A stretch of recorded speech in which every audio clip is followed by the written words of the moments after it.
He's editor-in-chief of Breitbart News and a New York Times best-selling author. And on this podcast, he brings deep research, prescient analysis, and world-class guests. He's Alex Marlow, and this is The Alex Marlow Show. All right, welcome to The Marlow Show. Glad all of you are here. We're getting off to a little bit of a late start today because I've been doing everyone else's show. So you can see me, I think, pop up a few more places than usual. I was on Vince Colonnase's podcast today, which you can get on Podcast Rumbles. I was on Tommy Lahren show, which is on Fox Nation, I think, or on Outkick and podcasts, etc. Laura Trump show, we taped that. I'll be on that tomorrow. And some others. I'm popping up on Newsmax on Finnerty show later. So hopefully those of you who like seeing me in other formats give you other stuff to do. Thanks for all the support for Breaking the Law, which surged number 3 in the Amazon Movers and Shakers chart, which is the most viral books that really, I think, surged in velocity of sales, which I appreciate. All of you getting behind the book early and often is good. I probably won't talk about it all that much. I mean, it'll come up, but it won't be, I'm not going to dwell on it until we get closer to when it's available to you in a few weeks. But it is nice to have that initial burst of support. And if you're interested, I think this really is a matter of life and death for the country, whether or not we beat the lawfare superstructure. I did reflect a little bit over the weekend on just the historic nature of the Amy Coney Barrett takedown of Ketanji Brown Jackson and how fun that's going to be for us. And I mentioned this a little bit on Friday, that the Barrett has been largely a disappointment on the Supreme Court.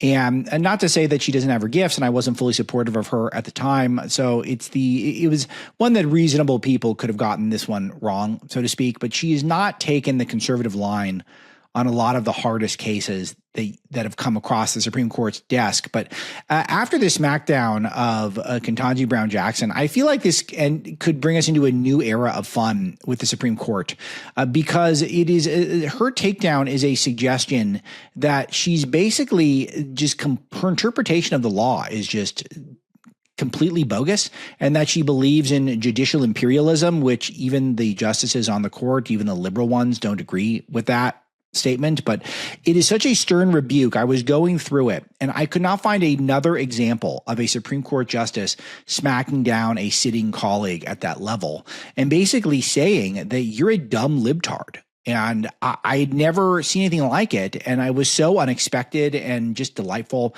But it does usher in an era where we're going to have to use mockery and ridicule for Ketanji Brown Jackson. She makes life very easy for us because she says silly things like we saw that in her decision or in her opposition opinion about how she's talking about Martians from other planets. And obviously there's no Martians from this planet. So you read stuff like that and you think, okay, well, she's not really operating on a super high intellectual level. But there is, of course, nothing we can do. We can't remove her from the bench or anything, but you can make fun of her and you can hold her up as an example of when the problems with DEI hires. Remember, she was hired for purely racist reasons. Joe Biden picked her because he announced he would only pick a black woman for the court. And so it was not based off of her qualifications. It was based on her skin color and her sex. That was why she was picked. She was not picked for her intellectual acumen. And that's proving true. And this is just reminds you of what it was one of the first issues that really resonated with me that Larry Elder used to talk about when I was working for him when I was a teenager, was that affirmative action, for example. What it does is it actually harms qualified minorities because they will spend the rest of their lives with people doubting them, thinking that maybe they only got those jobs because of an affirmative action, which is race-based preferences. It's not, it's an old-timey expression that we don't use much anymore. But that's where you can hire people with racial criteria, things like that, gender criteria. And if you do that and you give people a boost simply because of their melanin content of their skin, as absurd as that sounds, then what if they really are qualified? It ends up penalizing those people. And so then you get people like Clarence Thomas, who is a giant on the court. And you get someone who's truly qualified, and you wonder, well, did we pick this person because they're truly qualified, or you pick this person because of their skin tone? Why should they have to deal with those burdens when they've earned it? Just so Justice Ketanji Brown Jackson can be on the court embarrassing the exact people who put her up. It doesn't make any sense, and it's just really, really great. Now, I will say, though, that we could lose on the birthright citizenship case if it gets back to the courts. Now, this is one that to me is pretty fundamental. Birthright citizenship, the concept that the location of the female body when the baby is born. I made a mistake on the show on Friday. I said the location of the vagina. You know, there are cesarean sections, so it's really just the location of the uterus. So I misspoke on Friday's show. But that the location of the woman's uterus is determinative of citizenship for the rest of the child's life. It is, of course, absurd. There's many examples of this throughout history, and through whether you have someone here on work or visiting or a diplomat, and they have a birth, then that person is not necessarily going to be granted full citizenship. And the idea that someone could come to the country illegally, particularly if they're an economic migrant and they're not really even here to set up a home, they're here only to make money and to send it back to their country. The people who are not really a part of the American social fabric, they're just here trying to make money in the American economy and then send it back to their country of origin. The idea that they could have a child during that endeavor and have that child be given all the benefits of an American citizen, where there are people all over the world who would give a testicle to be an American citizen and can't do that. It's, of course, absurd, and it really does make a mockery of what it means to be a citizen in this country. And so it's remember, the reason why we got the 14th Amendment of the Constitution, which has the key line, and subject to the jurisdiction thereof. So it's not just people who are naturally born. It is people who are and subject to the jurisdiction thereof, which means that if your parent is visiting for work or visiting for travel, and then you happen to be born, they're not subject to our jurisdiction. The people subject to our jurisdiction are the people who are the citizens here already, people who make their home in America and are a part of the American cultural and economic fabric at a deeper level beyond they're just transiting through the country. So the reason why we have the 14th Amendment is actually because of black slaves who were subject to the jurisdiction thereof, meaning in America, and they were not granted the full citizenship rights. That's what it was about. It was not about illegal aliens being able to pop out a baby here and then be able to do chain migration and bring in a bunch of family members, and then to get a bunch of welfare benefits that their parents can use because they're impoverished and they're American citizens now. The left bastardized that into that way, and that's not acceptable. And it just, but that said, not say the Supreme Court won't get it wrong, but the rejection, the ending of the district court judges that are supposed to be representing a specific district, a area, a small area, which is this is essential. The whole point of why we have district courts is so that these courts can have jurisdiction over a small area. And for us to be given that district judges, the amount of power we've given them, essentially veto power over executive actions undertaken by the President of the United States, of course, is an absurdity. There's nothing in it in the Constitution. There's nothing in it in any statute. But, we're going to have to see how this plays out longer term when it comes to birthright citizenship itself. But I think this is a big moment for lawfare. But I want to mark this down for all of you. This is why I wrote Breaking the Law. This is so essential, and this conversation will take place as we get closer to the book and the book is released, and I want this to be a national conversation. The lawfare superstructure will work around it. They will get liberal activist judges to certify that certain groups are classes so they can bring class action lawsuits. They're going to find new ways to get around Trump's executive actions. They are too well organized. They are too well funded. They are too determined to beat Trump by any means necessary, that they will come up with new approaches that they will take to bring certain types of suits that slow or stop his agenda, and to waste his time and to waste money and to waste resources and to waste brain power, to waste energy. They will do this, but we did take away, thanks to the Supreme Court and the epic opinion by Justice Barrett, we have got a major, major victory, and just with the added benefit of getting a new character to make fun of with Ketanji Brown Jackson. Not to say it's new, but it's big. And so really terrific. And it was really fun to kind of think through the real implications of this.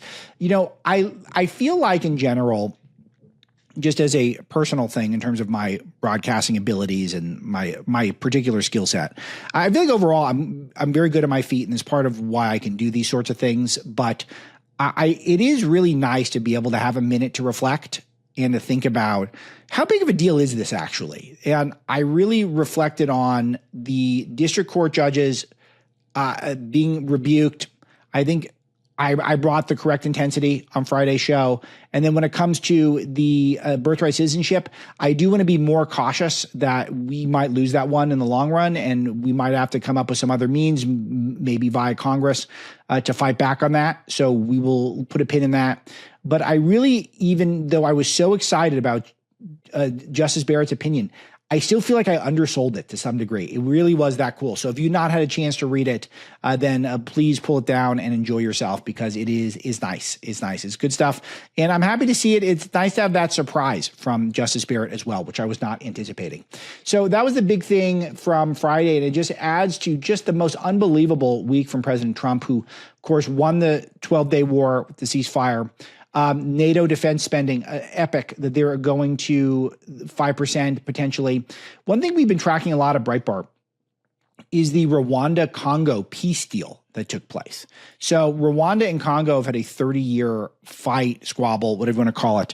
And Trump brokered a peace, and the Rwandan foreign minister now calling for him to get a Nobel Peace Prize. Could Trump get a double Nobel Peace Prize?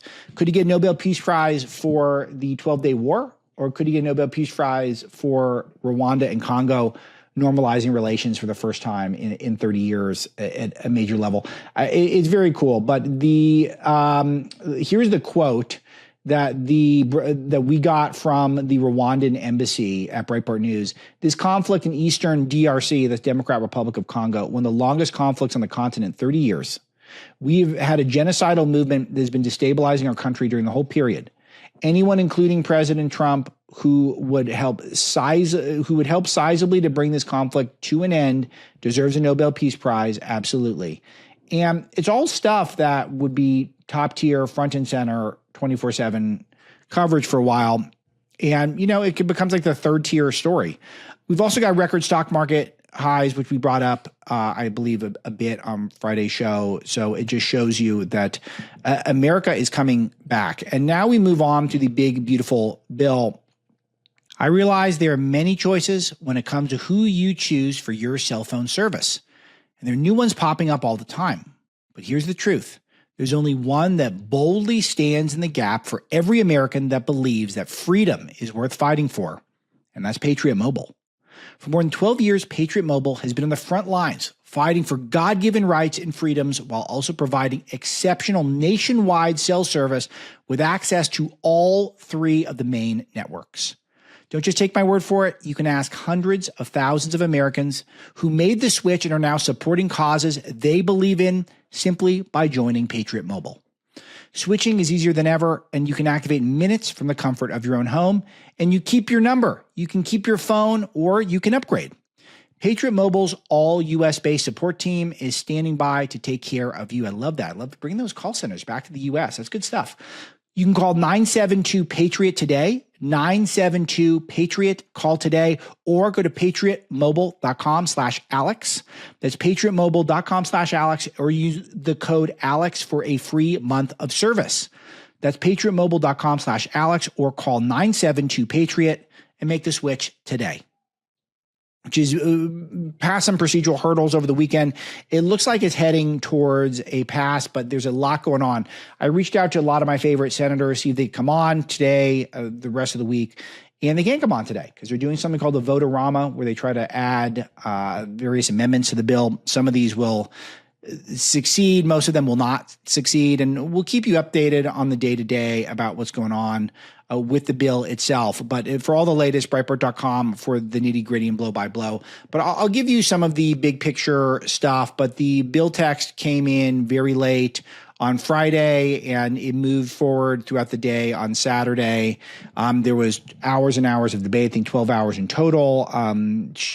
Everyone was reading the bill, which is appropriate, but also no one gets much out of reading the bill. It's really the summaries from the various committees that are the things that are really give people a sense of what's in it. And then amendments were postponed a little bit because I think which allows the Democrats a chance to reset and to go on TV and showboat. But the other problem is that the staff is very tired. I know a lot of people who are up on the Hill or work in Senate offices, and they've been working 100-hour weeks for the last couple months. And now they're here.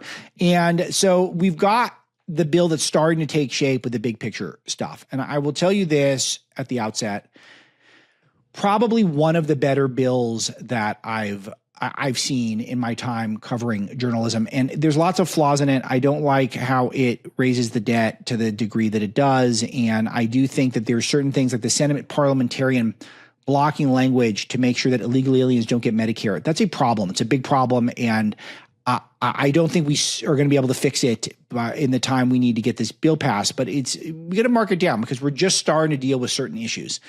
But things that I really like in a broad summary, the border provisions are great. More ICE funding, more border detention funding. This is going to continue to help us crack down on illegal immigration and to make sure there's no new crossers and that we're deporting a lot of people who are here. The taxes, are not just locking in tax cuts, but they're also putting it in the realm of possibility that we continue to have electoral victories as a Republican Party.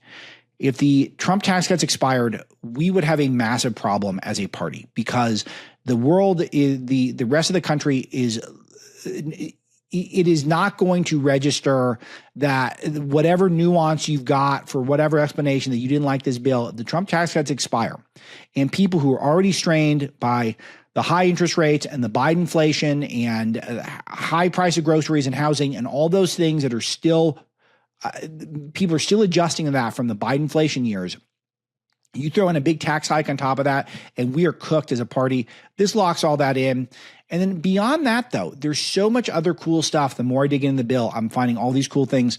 Like we're going to have 80 million new acres of oil and gas and coal, including offshore, that we're going to be drilling 80 million acres of new acreage that we're going to be able to get the ability we're going to have in terms of being able to get our natural resources out of the ground and being able to use this for the to benefit the American economy and to get America energy independent. We're going to have new nuclear. We have almost no new nuclear. Past presidents have been hostile to nuclear. I wrote about this quite a bit in Breaking Biden, where Biden was neutral to nuclear. He basically allowed for 2 new plants to be slowly built. Both of them, I think, were in Georgia. And I think he slightly increased budget for nuclear, but like $6 billion, something pretty marginal. And the prior presidents were not into it. And Trump didn't do much on it. Obama didn't do much on it. We're going to have new nuclear power plants. I'm told by people who work on the energy side of this bill, we're eyeing maybe 1 new one a year. I'm a pro nuclear guy. Some people aren't as into it as I am, but it is ridiculously safe overall. And it is very expensive to get it started. But once it gets going, you can really get some major clean power from that. And I've always digged nuclear, and this is the chance for a nuclear boom. Aside from, again, the focus of oil, gas, and coal, and we're going to be going crazy on that.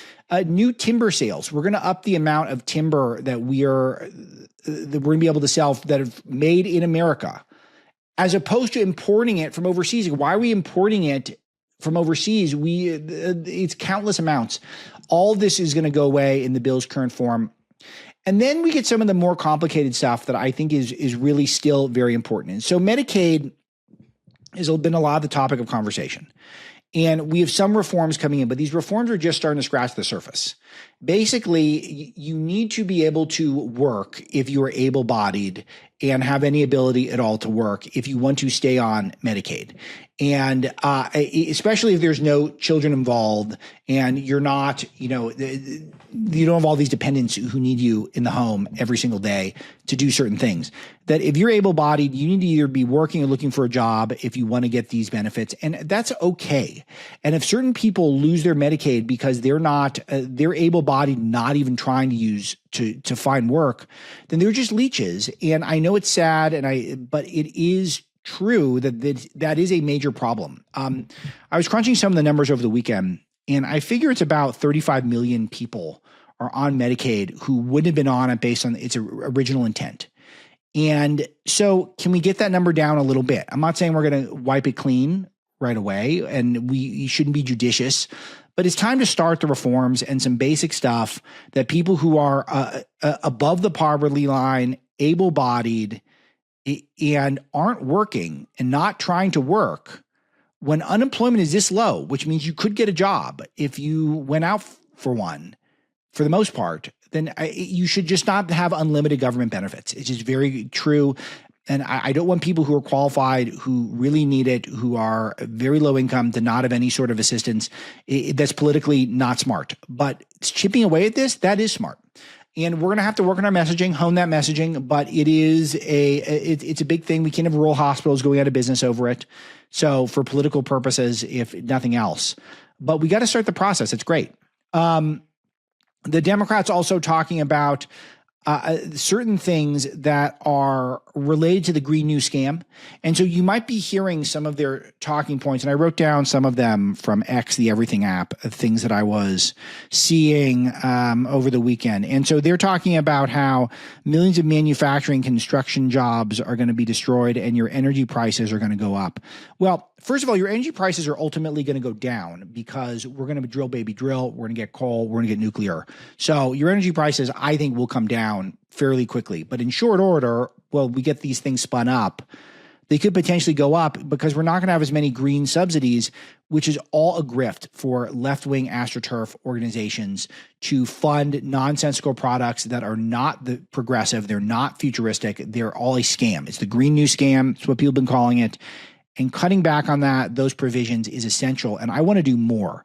But the left will get a momentary talking point of saying that this is some sort of this is going to hurt with energy prices and stuff like that. And it's going to cut certain jobs. Yeah, but these are jobs that shouldn't exist, at least to the extent they do, because the green sector is largely funded by the government and it's been a thriving industry. So some of those jobs, because it was based on a hoax and a grift, do need to go away.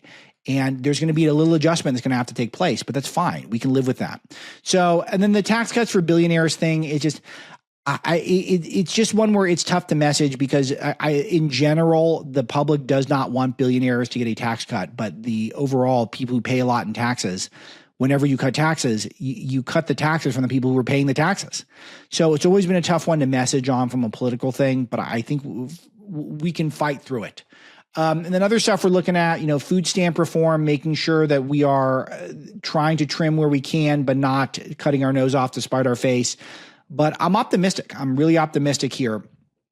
And we lost, just in terms of the practicality of the voting, you got to look at various individuals and where they're at on this. So Rand Paul seems to be gone. He does not want to support the bill because it's going to involve too long of a debt ceiling increase. And again, just another reminder of why every single Senate race counted. The one, I would say, not bright green spot from the 2024 election was all those close Senate races, we seem to lose a lot of close Senate races. And with the exception of, I think, McCormick in Pennsylvania, most of the other close Senate races went to Democrats. And we're going to be paying for it here because it means our narrow margin is so small. You're going to have to cater to real moderates to get things across because Paul, he's not interested. And we learned that Tom Tillis is gone. And we got a benefit, though, a silver lining that Tillis does want to support the bill, but he's not going to be in the Senate any longer. Tillis has been not just disappointing, but he's been almost confounding with his willingness to just be a conservative. Striking how he was opposed to the Pete Hegseth nomination. How is that looking? Has he apologized? Has Senator Tillis apologized after the Iran strike, the epic 12-day war victory by President Trump that Pete Hegseth was a big part of. And by the way, has anyone said to Breitbart, well, we were champions of Pete from the very start, like that you guys were right. You guys called that one, that was a good choice. So we were behind that pick right away and aging very well. And those who opposed it, aging very badly. He's also against the Ed Martin pick. If you guys missed my interview with Ed Martin's an amazing guy and is a fighter, a warrior for this country. And because I guess he was at January the 6th or something that he couldn't serve in a role Trump wanted him for. And now he's got another great job, but he couldn't be the district attorney or the U.S. attorney of D.C. because he was at J6. It's just, Tom, we're over it, dude, and you're going to lose your Senate job over it. So, but he'll go lobby for some moderate establishment conservative shop, and he'll probably make a bunch of money. And I'm happy to see that he will not be in the Senate any longer, but he's out on this bill. And that moves us to the question of what happens with the Senate. I mean, does the Senate in North Carolina, just huge opportunities for us to see someone much better. Of course, my good friend Laura Trump, who is going to be on the show tomorrow. So we're locked in with her. I love Laura Trump. Of course, she would cakewalk. I think if she got nominated, would be a terrific senator. She's a darling of North Carolina. I think she's got a nice life in Florida. So I'm not sure she wants to move to North Carolina. I think that would be a big decision. She's got young kids, and I think she's doing very well with her businesses. She's very popular. She's got a Fox show. So she's got to decide if she wants to do that. But if she did, I think she would get nominated. I think she would win. But there's other names. Whatley, the RNC chair, who's highly effective. He could run for that seat. He could win. And I think that is another guy who would be great. Someone who is very keyed in with the Breitbart audience. So another ally of ours, I think, could be great. But then again, he's got a great job now at the RNC, which is he's a unifier, as no one doesn't like the guy. And I think that's a big deal because, Ronna McDaniel was very divisive. A lot of people didn't like her. And we've had traditionally some pretty bad RNC chairs in the past, either people who couldn't unify the party or couldn't raise money. And you got to both. Whatley's that guy. So could he go to the Senate? Yeah, he could. And then if he did, then that would be a big loss for the RNC. So a lot of people are talking about Congressman Pat Harrigan, who is from the 10th District of North Carolina, as a Green Beret, Bronze Star entrepreneur, and someone who's got a great personal story. Maybe I'll have to reach out to him. He's been popping up on cable news and stuff, but he seems like another winner who could be out there. So I think the bench is really deep. We just got to keep Mark Robinson away though. With his, those of you with a perverted sense of humor, you could go, you could just Google Mark Robinson and Dookie shoot. So, and if you don't have a X-rated sense of humor at all, do not do that. Absolutely do not do that. But if you do, you can go down that rabbit hole and you will be completely repulsed and also see why he cannot be a senator for North Carolina. So, he's thinking about running. He's got that type of ego. So deep bench in North Carolina, very encouraged by Tillis stepping aside, but of course it does not help us get this bill across the finish line. So we'll just keep you posted at Breitbart News, but there's so much good stuff in it. I'm really excited about a lot of the content of the bill, and I think it's going to be another big win for Trump when we get there, but we got to look at that Green New Scam stuff. The nature of these things is it will involve us making sure that people like Susan Collins, Lisa Murkowski are satisfied. And then there's lots of Republicans who have a pet issue that they might not win out on. Mike Lee, for example, wants to sell a fraction of a percent of some public lands so that certain suburban areas can be developed. This seems mostly pretty reasonable for me, but it is a lot of people who are big into just preserving all federal lands for natural purposes, shall we say. The hunting community, Ryan Zinke up in Montana, Don Jr., Joe Rogan, a lot of people don't like that. I've talked to Lee's people about it. I'll talk to Senator Lee about it too coming up. I mean, it seemed reasonable to me. He wasn't asking for a lot. It seemed like it could be good economically, but it is huge headwinds against that. So you got to keep an eye on some of those issues where it could really tick someone off. But overall, this thing is on track, moving to return to the House likely tomorrow, Tuesday, maybe pass it by Thursday. Who knows? So we'll see. The spending hawks are not going to be thrilled. So a lot of places where this can go off the rails, but we will give you all the latest at Breitbart.com, and I'll continue to give you updates on the show with the big, beautiful bill, but it continues to make progress. All right. Other things that I will... Yeah, here's another Trump one. Canada rescinding the digital services tax after Trump suspending trade talks. It's just a victory after victory with him, and he's doing something where we're starting to see people expose their position. Canada coming in, not being difficult. Trump says, all right, we're putting more tariffs back on, and then they take something off, make our life easy. It is when you're playing the poker game, we're continuing to get information from the other sides. And I note this thinking about Iran, where John Cusack, the actor, not particularly influential at this point, but he says, Iran will rush to get a nuclear weapon, and they should get one. So this is where the left exposes themselves as actually being anti-American and anti-Jewish, anti-Israel. When you're talking about Iran rushing a nuclear weapon, this is the line that the peacenik crowd that has tried for so long to try to free the world of nuclear weapons and have warned us that nuclear weapons are such a huge problem. These exact people that are acting like that, and see what Trump has done to devastate Iran's nuclear capabilities. He did more in one bombing raid over one night, or let's just be charitable and say over 12 days, than these guys have done in their whole lives, trying to get people to sign treaties to not nuclear proliferate. And then they just go back and they think that just buys a bunch of time to develop our weapons. So that is how Trump is making a fool out of all the lefty peaceniks by using a peace through strength approach. And that embarrasses them. And that makes people do rash things like say Iran should get a nuclear weapon. So what is it? Do we want to have no nukes, or do we want Iran to be nuclearly armed? I've been thinking so much about ICAN, the International Campaign to Abolish Nuclear Weapons, which won a Nobel Peace Prize in 2017 for its work to draw attention to the catastrophic humanitarian consequences of any of nuclear weapons and for its groundbreaking efforts to achieve a treaty-based prohibition of such weapons. So this is where they got 122 nations. So mind you, there's nearly 200 nations on Earth. And we got 122 nations signing this treaty. So that means that most nations didn't sign it for whatever reason, or not most, but 40% didn't sign it for whatever reason. And they get a treaty. They get an award for it, just for getting people to sign stuff. In the meantime, all these nations like Iran continue to develop nuclear weapons. So now Trump does something that actually devastates Iran's ability to get nukes. Someone who wants to use nukes clearly on Israel and destabilize the Middle East in a major way, even if you don't like Israel, that'd be very destabilizing. In America, they would love to fire a nuke in America if they could.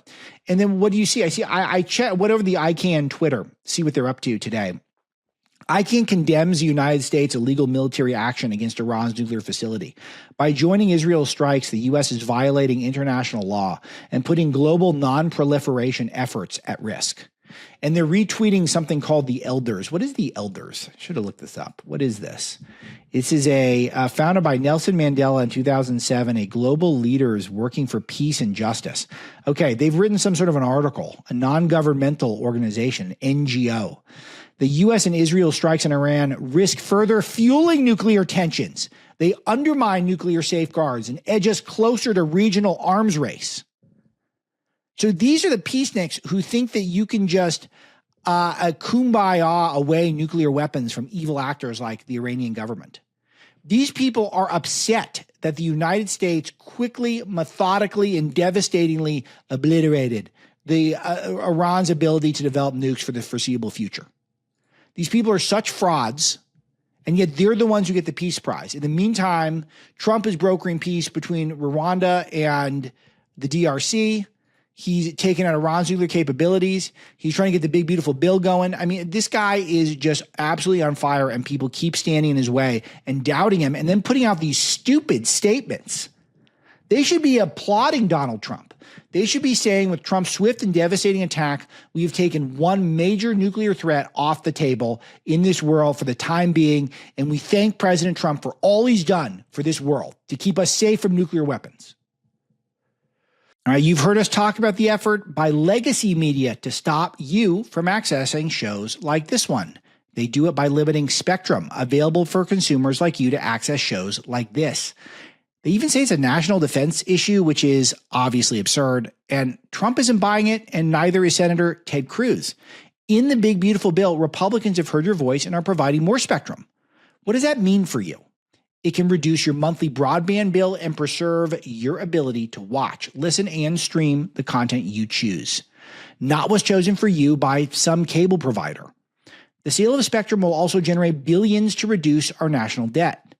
Don't let the giant cable providers and legacy media continue to filter your information. Tell your senator and member of Congress to work with Senator Ted Cruz and President Donald J. Trump to expand spectrum and end the legacy media monopoly for good. You can learn more at endthecableopoly.org. That's endthecableopoly.org. Unbelievable. They give us gift after gift after gift, the left these days and the globalists. They do not understand it. They do not understand how helpful all of this is. There was a story there's a video that was going around from the Glastonbury Music Festival of some guy, what was his name? Bob Villain or something. Was that what it is? It's I gotta look it back up. Bob Villain or something. But there's a huge music festival. And I'm going to play this. You guys would really benefit from the visuals, but the audio is important too. Check this out. Free, free. Free, free. All right, but have you heard this one, though? Death, death to the IDF. Death, death to the IDF. Death, death to the IDF.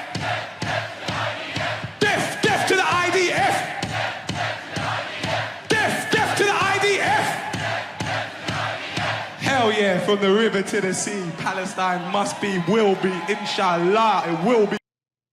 All right, so this is a guy, he's rapping, and this is a musical act. This is a huge festival. Death to the IDF.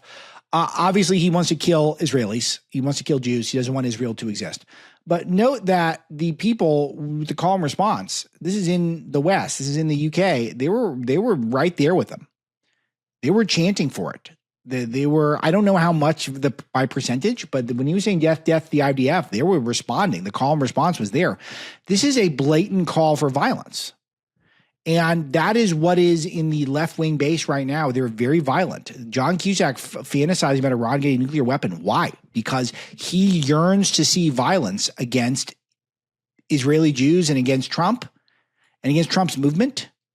This is where these guys are from. So just know that is where they are in their hearts, is they have a deeply violent streak. And we know this from Zohran Mamdani, who's been the big, a new celebrity of the moment. But he was asked by Kristen Welker, of all people, or is it Kirsten? I always forget the Kristen and Kirsten. Can we just pick one? Do we have, as a society, do we need a Kristen and Kirsten? Or can we just pick one name? And we got to convince the other, whichever one loses, the other side's got to flip. So that's going to be a challenge. But I don't think we need Kristen and Kirsten. But this is at a very important moment. He did an interview with her, and listen to this question and his answer to it. Give you an opportunity to respond here and now. Do you condemn that phrase, globalize the Intifada?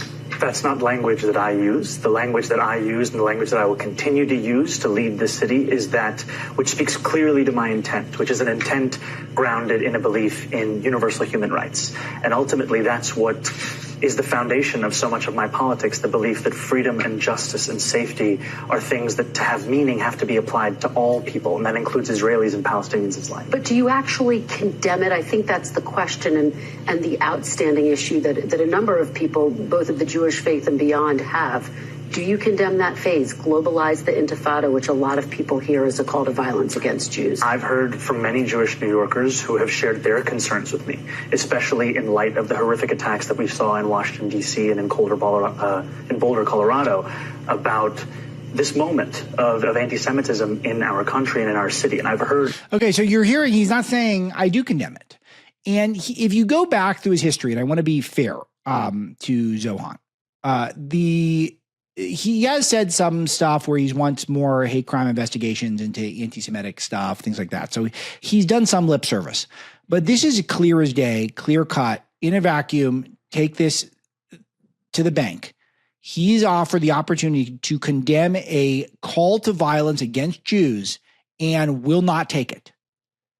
This is obviously violent rhetoric, and he is has every opportunity. Globalizing Intifada is talking about death to Jews and Zionists all over the world and the end of the Jewish state as we know it, and target attacks on Jews. That's what that would mean if the Intifada was globalized. Full stop.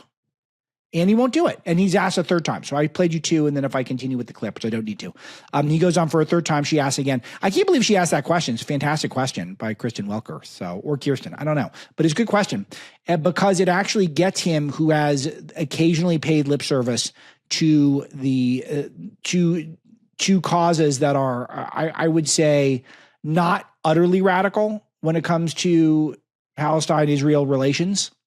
And then now we're in a spot where this is clear as day, and everyone should know this. He had the opportunity to condemn globalizing Intifada, would not do it repeatedly. She asked again and again. So just know that. The State Department, by the way, revoked visas of Bob Villan. I never heard of Bob Villan. He's probably loving it. He's probably having the best day of his life. So it's the whole thing with the Palestine stuff. It's not really about Palestine or Gaza or Gazans. It's about global leftism, and they feel like this pokes the right people, that they don't like the Jews, and they feel like that this is a way to get attention in a way from the type of people that they want to court, the type of angry, confused younger people that might show up at a Bob Villan concert. It's a pander. That's all it is. All right. I got more Zohan because it's really important to start getting into who he is. He apparently attended a private school in Manhattan that's like $66,000 a year, according to reports. So not exactly a man of the people. And yet this is how he eats rice. And those of you who are not watching on streams, you're not gonna get this, but I'll try to describe it for you. So the third holy grail of taboos in American politics, you have socialism, you have Islam, and then you have Palestine. And you are really going for the trifecta. Let's go, baby. Let's go. Tell me, why is Palestine a part of your politics? When you grow up as... He's eating food with his with his fingers. So he's been in America for many years. He's aware of the fork. He knows that we have it. Wasn't there a Seinfeld bit on that with the chopsticks? So he went to a private school, so he can eat the rice with a fork or with whatever implement he wants. So it's very anti-Maha too. We're not going to be healthy again if we're eating with our fingers. So it's just why is that? He's a pandering. That's what he's doing. He's trying to pander to certain people and to create an aesthetic around himself. He's got a cool haircut. He wears a sharp suit. He smiles all the time when he says horrible stuff. He's trying to fool people, and I don't think people are gonna like it, but it's still, I want to see it. You guys have heard my take. I'm an accelerationist in this regard. I kind of hope he wins. Because it is, you don't get people who say things like this openly often. We went on your website and realized there's a policy proposal that says your plan, and I'm going to quote it for folks, is to shift the tax burden from overtaxed homeowners in the outer boroughs to more expensive homes in richer and whiter neighborhoods. Explain why you are bringing race into your tax proposal. That is just a description of what we see right now. It's not driven by race. It's more of an assessment of what neighborhoods are being undertaxed versus overtaxed. We've seen time and again that this is a property tax system that is inequitable. It's one that actually Eric Adams ran on saying that he would change in the first 100 days. He's since sought to defend it and lost at every juncture in court. And I understand. So this is just so racist. It's openly racist, and we're never this lucky where they actually say the quiet part out loud. And this is why I am into this guy's campaign and why he's an amazing character, is because they're usually more sophisticated in their subtlety. The left is usually able to do stuff where, like, well, we're going to shift the tax burden to wealthier neighborhoods. And they know that the wealthier neighborhoods are going to have a lot of white people in them. They're going to have a lot of Asian people in them. Groups that are not, they don't get the same woke points as certain other groups. So that's the whole, that's how they code it. He's not coding it anymore. He's saying we're going to the white neighborhoods and we're going to tax whitey more. We don't get that lucky that often where you have a mainstream or becoming mainstream Democrat who's willing to say what they really believe. The Democrats, of course, believe they would like to tax white people more. They call for reparations out here in California all the time. Of course, they believe white people should pay more in taxes because it's not just about them making money. It's about they perceive all the ills in society come from white America. That's who they attack. That's their most hated group of people, particularly straight white males, the most hated group in America by a mile. Of course, they want to tax those people more because they don't like them.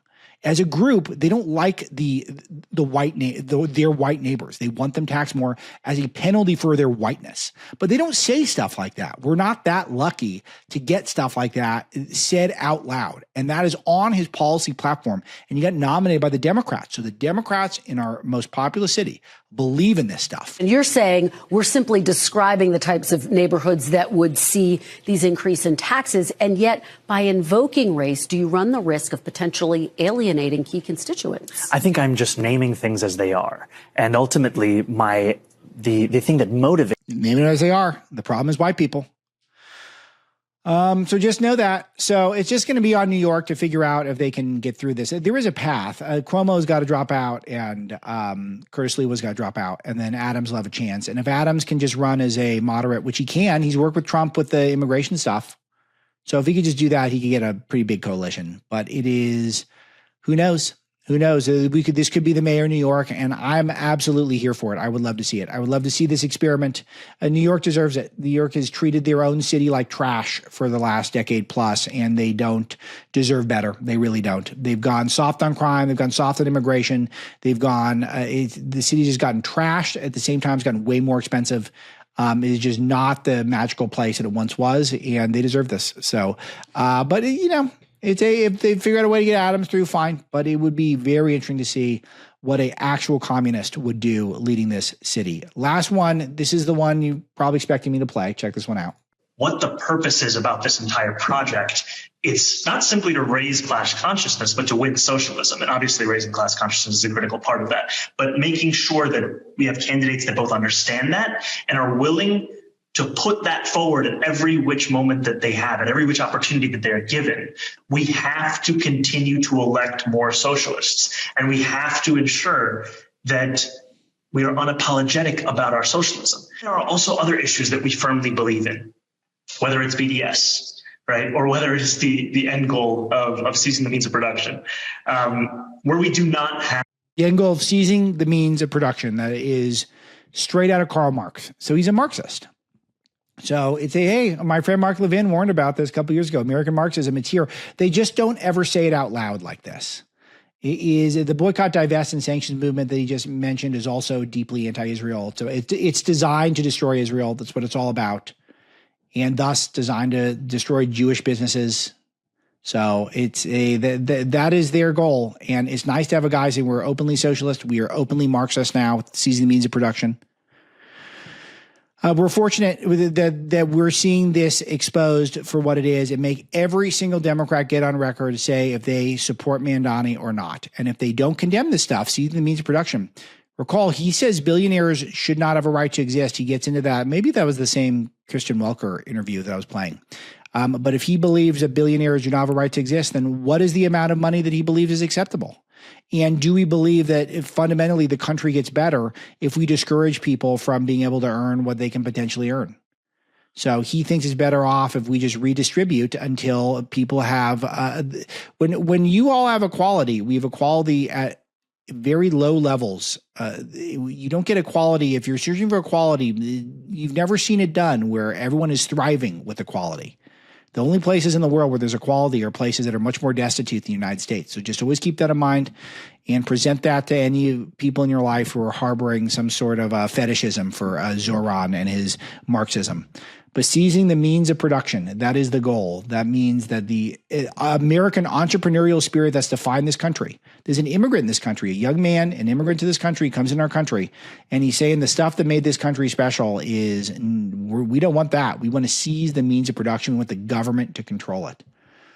So really twisted stuff, but great. All right. Oh yeah, and PolitiFact wrote that Mamdani is no communist. So the fake news, PolitiFact, one of the biggest liars. And then you get the quote, our end goal is seizing the means of production. Awesome stuff. All right. There's a lot more sort of lesser tier stuff I would get to, but I think we've done enough for today. All right. It should be a great week. It should be a brief week. July 4th coming up. Laura Trump's here tomorrow, but that is today's show. Thanks to Misty for putting it together. Thanks to all of you who might be new to the audience, picking up a copy of Breaking the Law, getting 10 of those, telling 10,000 friends and family members about the podcast. And I'll talk to you tomorrow.